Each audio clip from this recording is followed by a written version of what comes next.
In this video, we'll be taking a look at 3 college football games happening on October 14, 2023 and providing you with free team picks and total picks for each one of those games. So 2 picks for each game, 6 picks in total. Welcome back to Cash Out Sports. Let's dive right into it. Oh, and don't forget to subscribe and to click the bell icon to get notified as soon as these videos get released so that you have more time to plan out your bets as we provide these videos on a daily basis. I can guarantee that you'll have all the important information that you'll need on these 3 college football games after fully watching this video.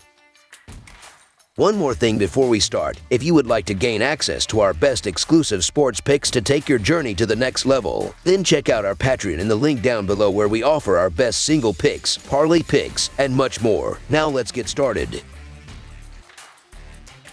Indiana versus Michigan. The Big Ten helps to kick off college football Saturday when the Indiana Hoosiers travel to take on the number 2 Michigan Wolverines. Indiana is coming off a bye week. In their last game, they lost in Maryland 44-17. Failing to cover as 14.5-point underdogs. Michigan continued their dominant play last week, winning 52-10 in Minnesota and covered as 18.5-point road favorites. Michigan won last year's matchup 31-10 on the road. The Hoosiers have had quite the erratic season so far, but to be fair, they've also faced some tough opponents. Indiana opened with a 23-3 loss to Ohio State, then beat Indiana State 41-7. Next up came a 21-14 loss to a very good Louisville team, then a tense 29-27 overtime win versus Akron. Indiana's Cam Camper caught 4 balls for 103 yards and a score in that one. Game 5 versus Maryland was another tough matchup for the Hoosiers and another big loss. Indiana was down 37-3 going into the 4th quarter and ultimately fell 44-17. Quarterback Taven Jackson finished with 113 yards and an interception, while Christian Turner led the rush with 61 yards on 15 carries. Donovan McCulley added 6 catches for 79 yards and a score. Over on the Michigan side, they got off to a nice start this year. The Wolverines blew past East Carolina 30-3 in the opener, then beat UNLV 35-7 and Bowling Green 31-6. Next came a 31-7 win over Rutgers and a 45-7 blowout versus Nebraska. Michigan quarterback J.J. McCarthy posted 156 yards and 2 touchdowns in the win over the Cornhuskers. Matched up against Minnesota in their last outing, the Wolverines were up 24-10 going into the 3rd quarter and cruised to a win 52-10. McCarthy posted 219 yards with a touchdown, and Cornelius Johnson hauled in 3 passes for 86 yards. Blake Corum was tops in rushing on 69 yards and a score from 9 totes. Michigan is a great team, but they have not been covering the massive spreads they have seen this season. These are the spreads that they have not covered so far: -35.5 against East Carolina, -38 against UNLV, -41 against Bowling Green, and -24 against Rutgers. Michigan won all these games, but didn't cover any. These numbers are difficult to cover as Michigan's run game is so strong that they can get a big lead and just sit on the ball while controlling the clock. Indiana already covered as an underdog against Ohio State and Louisville. Indiana only needs a few big plays on either side of the ball to keep this close. Jalen Lucas can strike on a long scoring touchdown at any time for the Hoosiers. Michigan is going to follow their recipe for success. They will dominate the line of scrimmage and win easily without covering this massive spread. 33.5 points in a conference game is too much, so the Indiana Hoosiers to cover the spread as underdogs is our full game side pick. The path to offensive success is dim for the Hoosiers. At home, the Wolverines are allowing less than 6 points per game. Not only will they be thrusting a backup quarterback into the fold, but their low completion rate and 3rd down success will make it difficult for them to move the ball. The Wolverines are apt to enforce their will on the ground, and they should find success here early and often, giving them little reason to abandon the run and keeping the clock rolling. Indiana's 2 toughest games so far have been low-scoring battles. The teams only totaled 26 when they played Ohio State and just 35 when they played Louisville. Indiana's rushing attack is just good enough to keep the ball for a couple of long drives that will end in points. Michigan has not been running up the score against inferior opponents consistently this season. They have only scored over 40 twice. At home, Michigan has allowed single digits to all 4 opponents. Indiana will want to play slow to give themselves a chance in this one. Indiana will keep this game much closer than the spread implies, and in doing so will keep this game score below the total. Under the projected total is our full game total pick. Syracuse versus Florida State. Atlantic Coast Conference action continues Saturday afternoon when the Syracuse Orange head south to take on the number 4 Florida State Seminoles. Syracuse just got blown out on the road, losing 40-7 against North Carolina as 9.5-point underdogs. Florida State won easily at home last week, defeating Virginia Tech 39-17, but just missed the cover as 23.5-point favorites. These teams met last season with Florida State winning 38-3 on the road. The Syracuse Orange are 4-2 this season after they lost to North Carolina by a score of 40-7 last week. Syracuse trailed 27-0 at halftime, and their only touchdown came right after halftime. The Orange were outgained by a total of 644-221 and turned the ball over 2 times in the loss. Syracuse won their first 4 games of the season, but they lost their last 2 games to Clemson and UNC. The Syracuse offense is scoring 33 points per game with 248 passing yards per game and 174.2 rushing yards per game, while going 49.4% on third downs. Garrett Schrader has thrown for 1,272 yards, 8 touchdowns, and 5 interceptions, while also rushing for 368 yards and 6 touchdowns for the Orange this year. LaQuint Allen has rushed for 401 yards and 7 scores, while Umari Hatcher has caught 19 passes for 310 yards and 2 touchdowns. The Syracuse defense is allowing 19 points against per game this year, but has allowed 71 points in their last 2 games. The Florida State Seminoles are 5-0 this season after they defeated Virginia Tech by a score of 39-17 in their last game. Florida State led 22-0 after the first quarter, but their lead was trimmed to 22-17 before they pulled away in the second half. The Seminoles outgained the Hokies by a total of 452-313 and forced Virginia Tech to go 2-13 on third downs. Florida State has also defeated LSU, Southern Miss, Boston College, and Clemson. The Florida State offense is averaging 42 points per game with 257.6 passing yards per game and 174.6 rushing yards per game, while going 39% on third downs. Jordan Travis has thrown for 1,198 yards, 12 touchdowns, and 1 interception for the Seminoles this year. Trey Benson has rushed for 389 yards and 6 scores, while Johnny Wilson has caught 20 passes for 357 yards and 2 touchdowns. The Florida State defense is giving up 21 points against per game this season. Florida State has regained its position as a dominant force in college football in recent years. This run back to the top of college football started in 2021 in a home game against the Syracuse Orange. Heading into that game, the Seminoles were 0-4 with their new starting quarterback Jordan Travis. Travis threw for 131 yards and ran for another 113 yards to lead the Seminoles to a victory that really began the turnaround and return to glory for this program. This is Syracuse's first time back to Tallahassee since that game. How will the Orange fare against Jordan Travis and now highly ranked Florida State? I see the Orange is a little undervalued in this game.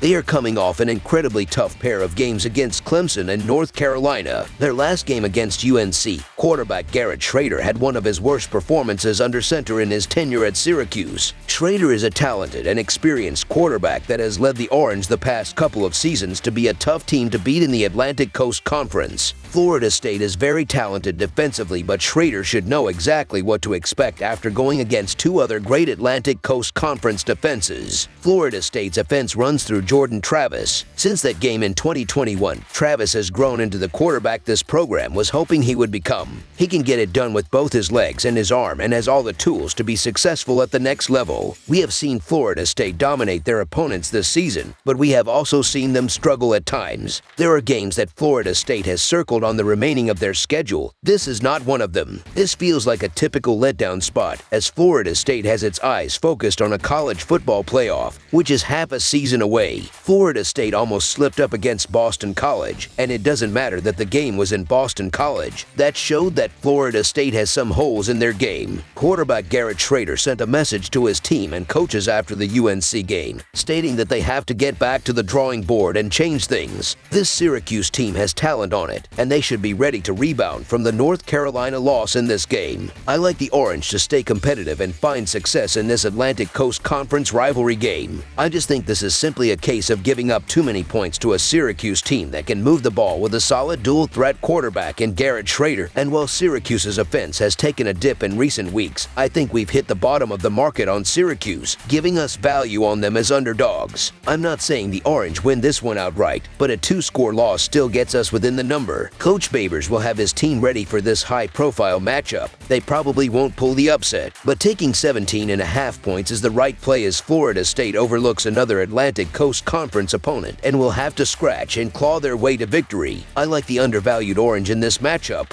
so the Syracuse Orange to cover the spread as underdogs is our full game side pick. If Syracuse wants to keep this game close, they will have to control the clock, maintain their share of time of possession, and stop big plays from the Seminoles. The Orange do not want to get in a shootout with Florida State. That is not a recipe that will end well for the outmanned Syracuse team. Syracuse has gone under the total in 5 of their 6 games. The only game that went over was when they buried Colgate and scored all of the game's 65 points. Florida State went over against Boston College, but that total was much lower, set at 47.5. Syracuse knows the game plan they need to employ to keep this within striking distance in the end, and will play slow enough on offense to let the clock burn and keep the score below the total. Under the projected total is our full game total pick.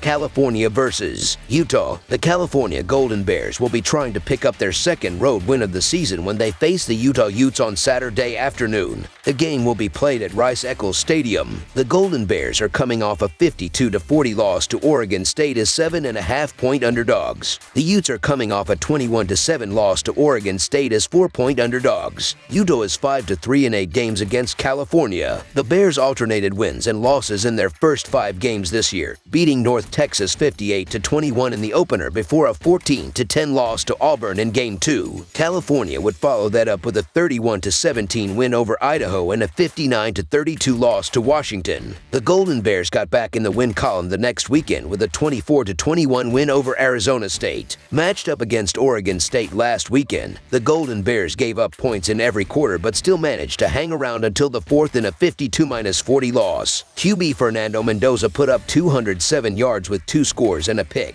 while Isaiah Ifans rushed 11 times for 86 yards and 2 scores. Jack Andries led the receivers on 4 catches, 66 yards and a touchdown. Over on the Utes side, they kicked off the year with 4 straight victories. First came a 24-11 win over Florida, then a 20-13 road victory over Baylor, and a 31-7 win versus Weber State. Utah was able to power out a 14-7 win over UCLA in Game 4. Utes quarterback Nate Johnson threw for a tepid 117 yards and 1 touchdown in that one. Utah's first loss of the year came back on September 29th versus Oregon State. The Utes were down 14-0 heading into the 4th quarter and ended up falling 21-7. Johnson put up 101 yards and a touchdown in the defeat, and Jalen Glover rushed 16 times for 58 yards. Thomas Yasmin caught the score among his 3 grabs for 59 yards. The Utah Utes head into this matchup coming off a must-needed bye week following a loss to Oregon State last week. Coincidentally, the Golden Bears are also coming off a loss against the Beavers last week where the defense got exposed. They were 1 yard shy of surrendering 500 yards last week, and although the Utes' offense isn't quite as electric as the Beavers, Utah has a clear advantage over Cal on defense. Utah ranks 13th in total defense, allowing just 282.6 yards per game, and 3rd in rush defense, allowing just 67 rush yards per game. They held Florida to 11 and Baylor to 13. I believe this physical, well-coached unit will shut down the California offense. The Utes still have a few question marks at quarterback. Star quarterback Cameron Rising was originally slated to return this week, but after revealing the true extent of his injury publicly last week, it looks like they will err on the side of caution and continue to sit him. Nate Johnson has come in and played a solid game manager role while letting the 1-2 punch go to work in the ground game. Utah heavily favors the run game, and I expect Jalen Glover and Jacquindon Jackson to have a solid day against a Cal defense that gave up over 200 rushing yards against a pass-first Oregon State offense. The Utes have won 4 of their last 5 games and 3 straight home games. They aren't very good offensively, and they're scoring less than 20 points per game. Due to the injury to starting quarterback Cameron Rising, they don't throw the ball a lot, but they have a potent ground game.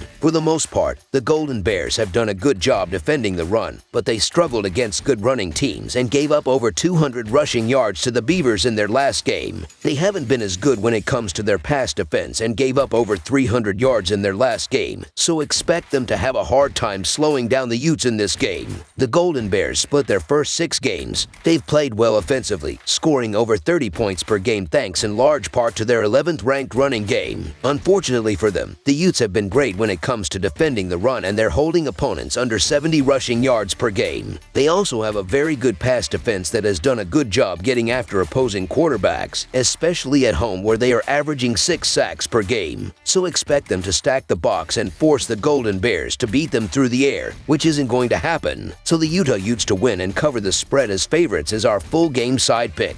The Golden Bears are averaging 32.5 points per game and 45 points per game on the road. They averaged 17 points per game in their last 3 games against the Utes. With Utah giving up 8 points per game at home, the Golden Bears will be held well under their average in this game. The Utes are averaging 19 points per game and 23 points per game at home. They averaged 29 points per game in their last 3 games against the Golden Bears. I trust Utah's defense to continue their stellar performance this season, considering they held 2 ranked teams to an average of 14 points the last 2 weeks. I don't expect California to score more than 17 in this one, and Utah's offense has struggled this season, especially as of late. They have scored more than 24 points only once this season, and that was against Weber State. I believe California is a bit better than that. Even though California is giving up 40 points per game on the road, the Utes won't score enough points to push the score past the total. Utah has hit the under in 4 of their last 5 contests against California, and their last 5 games overall. Under the projected total is our full game total pick. That's all for now, so if you have any other games you would like reviewed, then leave a comment down below with the game you would like analyzed. Subscribe to our channel, leave a like on this video, and we'll get to it as soon as we possibly can. We would also love to hear your opinion on the picks presented to you in this video, whether you agree or disagree with them, so leave a comment down below and do let us know.